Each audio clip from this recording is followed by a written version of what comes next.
Look around you. Look around you. Just look around you. Have you worked out what we're looking for? Correct. The answer is art.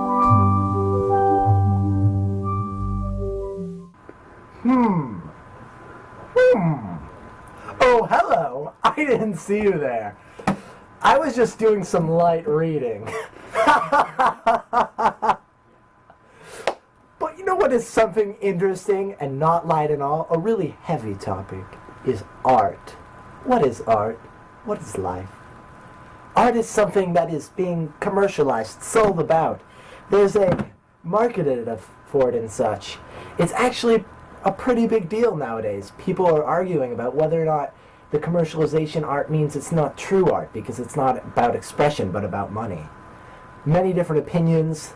The way museums are having to deal with needing to fund themselves, it's a very heated topic, much like knowledge. I'm going to talk to you about Beijing's 798 district, world-renowned for different kinds of art. I know, China art? I thought they didn't have those things. They do. Now, if you want to fact check me, you can check this handy URL we have right here for the information. But if you don't, and I'm assuming you don't, because let's face it, why would you want to go out of your way for that? I'm going to be telling you some things about it. First off, it is the third most visited tourist attraction in China, right behind the, no, not China, Beijing, right behind the Great Wall and the Forbidden City. Now, it used to be a place about experimentation and learning and creating new types of art, but now it's considered to be more about price tags than about expressing yourself differently. Because it's considered commercial, serious gallery owners move to the Chagan district. District is now going to be demolished. 798's touristiness, though, has actually kept it preserved because it's so commonly visited, and because of the commercialization, that art is going to stay there. Whereas the Cayenne district is going to be demolished and put up new buildings in there because it's China and they're industrial. Crisis. Well, sort of. If you want to read about it, here's another handy URL. Something you may not know is that different between America and Europe is that in European countries, many museums are given grants by the government to buy and purchase art. Now, in recent years, European museums are losing these grants from the government because of the recession. So it's actually causing a lot of turmoil and change because museums are making difficult decisions about how they're going to be able to pay for art. Are they going to have to be dealing with quality, quantity, and how are they going to actually keep the place running? Many museums are having to raise prices, which is extremely controversial for them because art is about expression, not about money. But in order to maintain the art, they have to pay for it. Oh, hello. Here's another URL for fact-checking purposes. For the next article, the art industry was once filled with starving artists, but now well-known artists can live decadent arts lifestyles, making thousands and thousands of dollars, and are actually able to support themselves. It used to be referred to as the art world. Now it's referred to as the art market. Ooh, yeah, I know, it's crazy. In the early 80s, even the most famous artists had second jobs. But now, with enough money being made from their artwork, they are having to deal with the decisions between, am I going to make art that is marketable and that I'm going to be able to sell, or try something new and try to express myself in different ways? It's a pretty big deal right now, but not that big of a deal, I guess. Here's a handy URL also. The San Francisco Museum of Modern Art is making an expansion. It's going to nearly double the square footage of the museum and is going to cost around $324 million. It's also due to be completed in 2016. Really, Eric? It focuses more on practicality than the architecture being flashy, which is different because a lot of museums, like the Getty for instance, pride themselves on the architecture in itself being artwork. This isn't going to have any crazy like curves or death beams being shot off of it. It's more of a simplistic approach towards the building. It's being designed with visitors in mind. The architects are specifically going about trying to make it accessible for all people who are going to be coming. They're designing it in mind with 7th graders on field trips. Old people just kind of walking around with Alzheimer's, those kinds of things. Like, all people in mind are being taken care of. And it's considered important because in a recession like we are in now, these new buildings are providing jobs and like powering through the problems. Qatar. Never heard of it. Neither had I until I learned that they are one of the largest buyers in the art market by value, not quantity, I guess. It's interesting because the daughter of the Emir of Qatar, which I'm assuming is the head of Qatar or something, is the driving force of the country's art buying. They're believed to be building up a high-quality collection of art. Due to confidentiality agreements, though, dealers cannot go on record about the deals Qatar has made. Though, without 100% verification, it is believed that they have spent almost $1 billion on art in recent years. If you want to fact check me, you can check my URL. Graffiti is a problem faced by many modern communities, although some people don't think it's a problem at all, but just individuals trying to express themselves. I'm here to talk about graffiti in its many forms and explain people's opinions on this topic.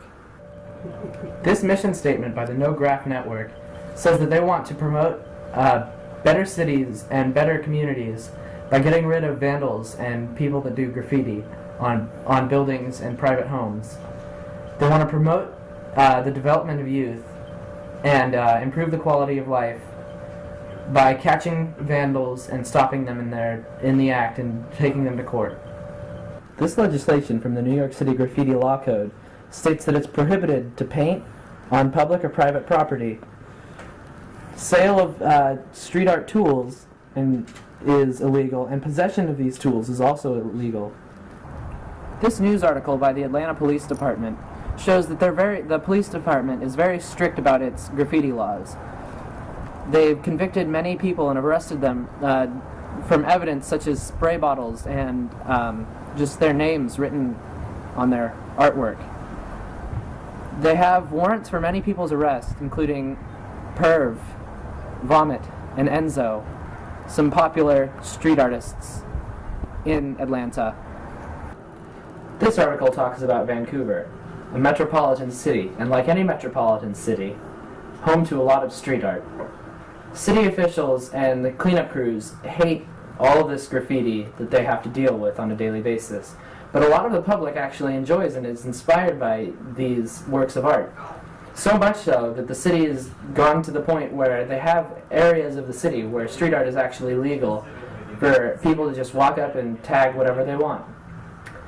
In fact, they even hold an annual contest for whoever can create the best street art mural.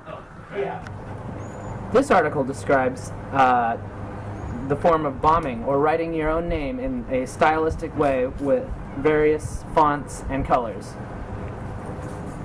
Most people feel threatened whenever they see this because they feel it's gang-related or in some other organized crime. Members of communities don't appreciate this for what it truly is, a form of somebody expressing themselves by writing their own name or a name they give themselves, like a nickname. Many people want this cleaned up immediately, like much other forms of graffiti. We're good. This article talks about the group AWOL, painting a mural for the National Gallery of Victoria. The writer of this article thought it was really ironic that there was a guard actually protecting the artists as they were painting on this wall. The laws of the city make it illegal for people to possess spray bottles without proper excuse or reason.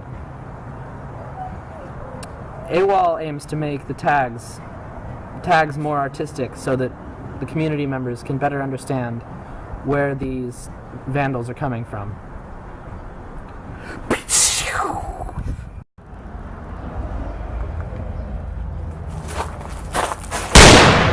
Video games, are they art?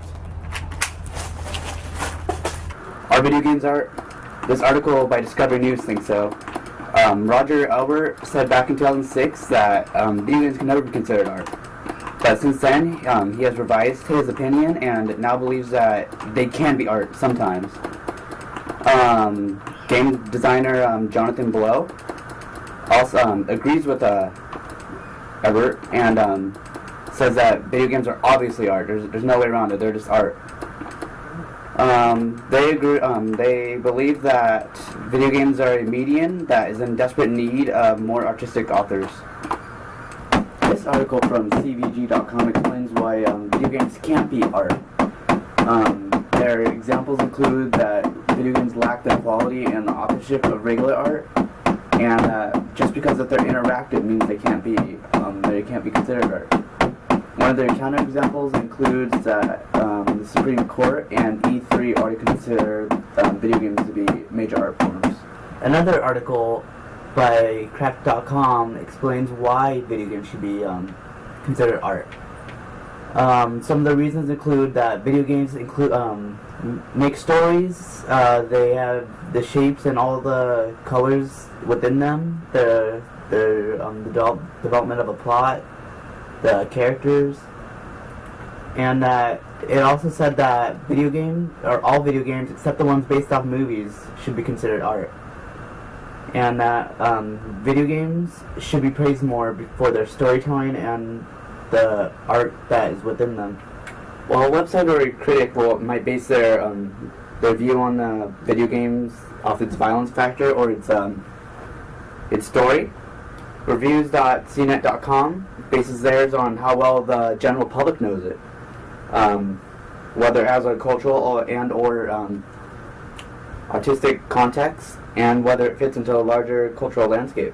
Pal Hosting, a video game industry veteran, says in his article that paintings like the Mona Lisa don't move him at all, but when he plays the video games, it brings on a tide of his emotions that he just feels that video games should be considered art.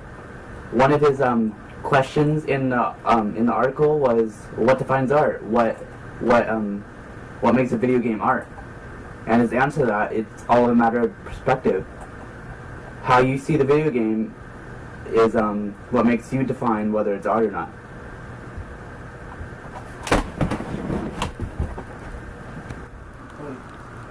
Music.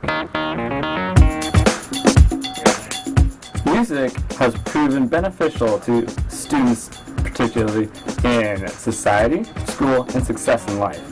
Students who are in band have been known to have a lower intake of drugs and alcohol than any other program. The U.S. Department of Education and the College Board list music, or programs like band, as one of the best programs of study in high school.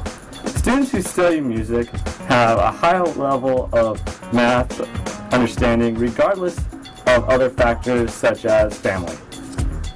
The battleground of music piracy is centered mostly around digital rights management, which are limiters installed in music files that are downloaded along with said file during purchase. iTunes, for instance, have DRMs, as they're called, in all their music files. Amazon does not. Piracy has become so rampant, however, that almost everyone owns pirated music, just like Connor. Some say our culture doesn't appreciate music as we used to. They say that students in college are unwilling to learn about music's history. Music, however, is constantly evolving with new chords, rhythmic patterns, and lyrics. A study done by the University of London shows that music alters our perception of visual images. Take, for instance, if you see a picture of a happy face. Sad music makes a happy face seem sadder, and happy music makes it seem happier. Rock and roll in the 50s and 60s made music one of the biggest industries in the United States. Music replaced the book business in size, profit margin, and in stature. With the invention of such items as the radio, the internet, and CDs, the music industry became one of the largest in the globe. Music industry, however, has recently been dying out as music becomes cheaper, global, and far easier to obtain. Question. Time. Come on, grab your friends. We'll go to very distant lands. We'll take the dog and then the human. The fun will never end. Question.